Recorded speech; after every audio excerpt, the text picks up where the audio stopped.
What we want to do is know what the macro fundamental bias is, and then want to know what the current sentiment is to potentially see a day trading opportunity. Now, for those who are brand new, we strongly recommend going through our macro fundamental masterclass course. Here underpins everything that I'm teaching and looking at today. So you have sort of a very substantial 90 plus videos, macro fundamental masterclass, which will help you understand not only um, how currency markets are operating, but it'll help you understand how the markets are related, how bond markets, commodity markets, FX markets, equity markets are all tied in together, really underpinned by central bank policy and what's really going on in the bond market. That's all explained in a very comprehensive way through the course. We also then have an explanation of how to use our risk events trading strategy. And this really is the core of what I'm looking at each day. We want to see what's the baseline that's expected. When we know what's expected, we recognize a surprise. And then has that changed the bigger picture? In a very simple way, expectations are everything. So, on a human level, if I said to you, we're going to meet this afternoon, and this afternoon we're going to go out for a lovely meal in a lovely restaurant, and then we're going to go to a nice theatre, and we're going to have a lovely evening together, lots of conversation, lots of time. And then, of course, you look forward to it. And then when you come, and I say, oh, sorry, we won't be able to go to the theatre. We won't go out for a meal. So here's some sandwiches that I made earlier, and we'll see what's on the television tonight. Okay, nothing wrong with that. But if you were expecting a meal out and a theatre trip, you see your expectations haven't been met. And of course, understandably, you'd be disappointed. So that's exactly how it works in the financial markets. The baseline will happen what markets are expecting coming from a data point or from a geopolitical event. And then we understand, well, what will be the surprise? What would disappoint or exceed expectations?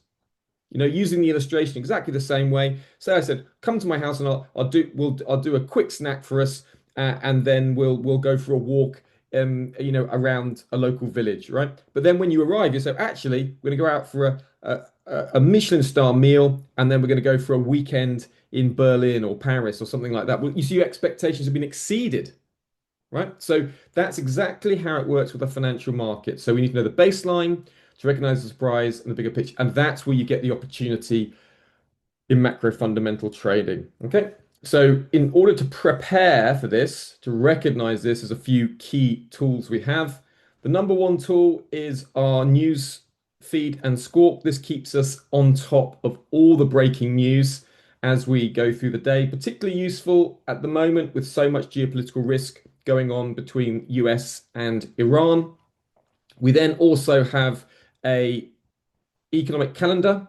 This matters a lot because this tells us not only what the data points are, but crucially, what were the high and low expectations of economists who were surveyed before the data. So by knowing what the low and the high expectations were, that helps us recognize what is a true surprise. Okay. We'll look at that with the University of Michigan consumer sentiment data later. Also, we have the interest rate tracker. And with the interest rate tracker, it shows us what the markets are expecting central banks are doing their next interest rate decision. Currencies are driven by central bank policy. When interest rates are going up and are being increased, that tends to support a currency. When interest rates are going down and being reduced, that tends to pressure a currency. And so we're constantly, seeing there's obviously other dynamics at play, but that's the fundamental dynamic that's underpinning currency trading. So this is very important so we can see what are the current interest rate expectations. And you can see here, this is the first point for today, is you see that current expectations have really increased. The Fed's meeting on the April 29th next week. We are now in the Fed's blackout period.